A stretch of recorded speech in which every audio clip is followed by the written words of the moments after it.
In this video tutorial, we're going to look at how to create a click track. A click track is simply a metronome that our performers can use to keep in time. The first thing we need to do is actually create a click track within Pro Tools. In other DAWs, the click track is usually a button that is just simply on or off. In Pro Tools, we have to physically create a click track. To do this, we're going to select Track, Create Click Track. This inserts an auxiliary track into our project with a click plugin inserted into it.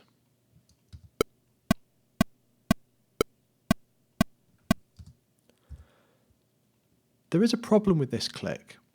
If we're recording an instrument such as a vocal and they've got the click track in their headphones while they're performing, there's quite a high chance that we're going to hear this coming through the headphones and spilling into the microphone. Obviously, we don't want to record the sound of the click track, and this would produce a poor quality recording. So there are two options.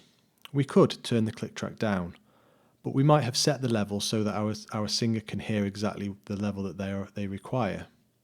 The alternative is to change the actual sound being produced by the click plugin. To do this, we need to access the plugin that's been inserted, and we can do this directly from the edit window. We need to configure the view so that we can see the plugin itself. Go to View, Edit Window Views, and for this we're going to use the inserts. If I expand the view slightly, we can see that there is a click inserted into this particular track. Clicking on it opens the plugin. From here we can change the volume of the different beats, but we can also choose from a preset list. The one I'm going to select is MPC click. This has a much lower frequency than the previous click and therefore is much more difficult to be picked up.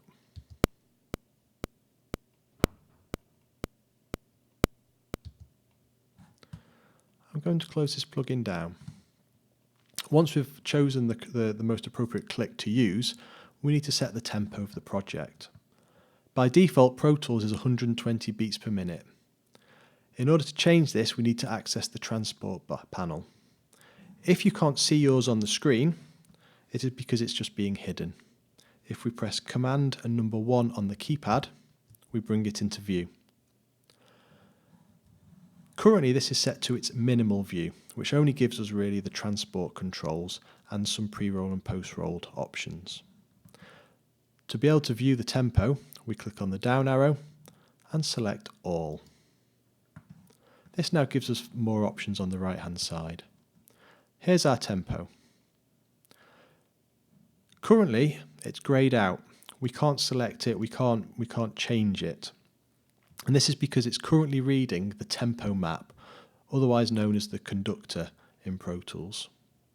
To change this manually, we need to turn the conductor off. This icon here is our conductor, so we're simply going to turn it off. Now the tempo has become brighter, so we can now click on it and we can adjust it.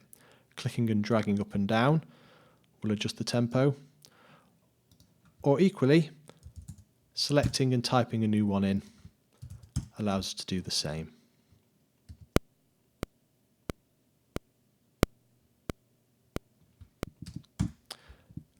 Again, by default, Pro Tools comes as 4/4 when you create a new project, but our song might be in a different time signature, such as 3/4. To make this alteration, double-click the time signature and enter the new one.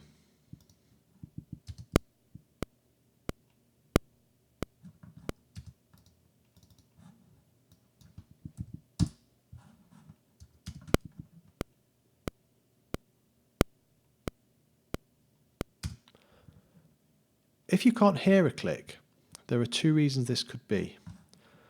You may have your click track muted. Equally, the metronome button might be turned off.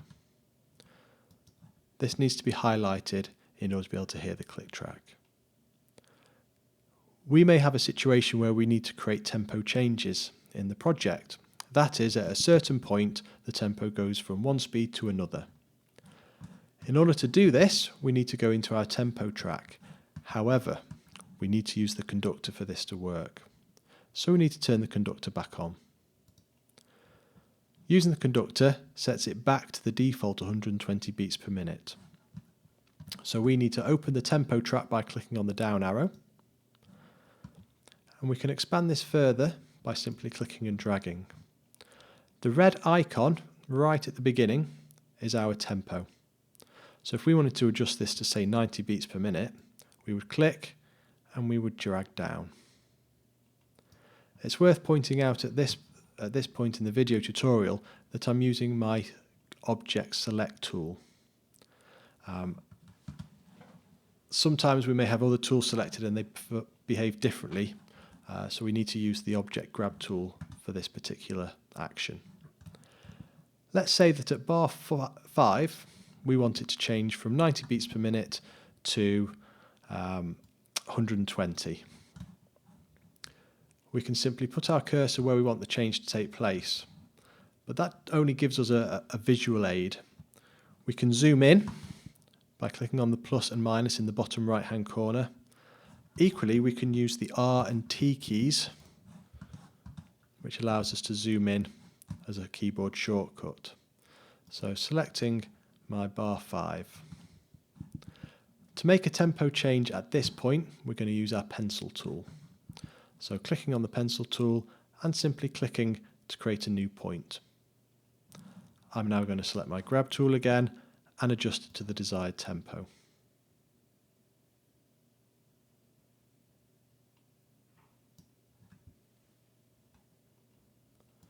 It's quite sensitive, so small changes make a bit of a difference. Let's have a listen to what this sounds like.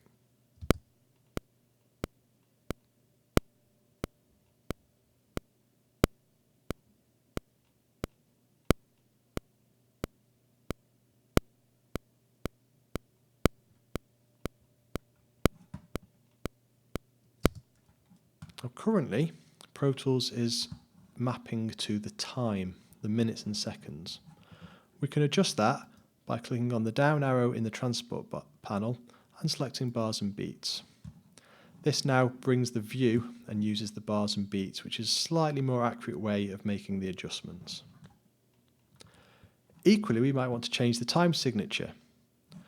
For the sake of argument, let's say that at bar 8 we want to change it from 4/4 to 3/4. We're going to need to use the select tool for this to work. This is the tool in the center. Select the tool and click where you want the tempo change, and you should have a flashing cursor. All we need to do now is double click the meter and change it to what we want to use, in this case 3/4. And it inserts a new time signature. If it's in the wrong place, we can simply, using the grab tool, press the Alt key and click on the tempo change. Equally, if we want to remove a tempo change that we've put in, holding the Alt key down turns our tool into the pencil. However, it turns upside down to use the eraser, and we can click the points to remove them. If you resize your tempo map and you can't see any more points, it's simply because we need to scroll to find them until they are in view.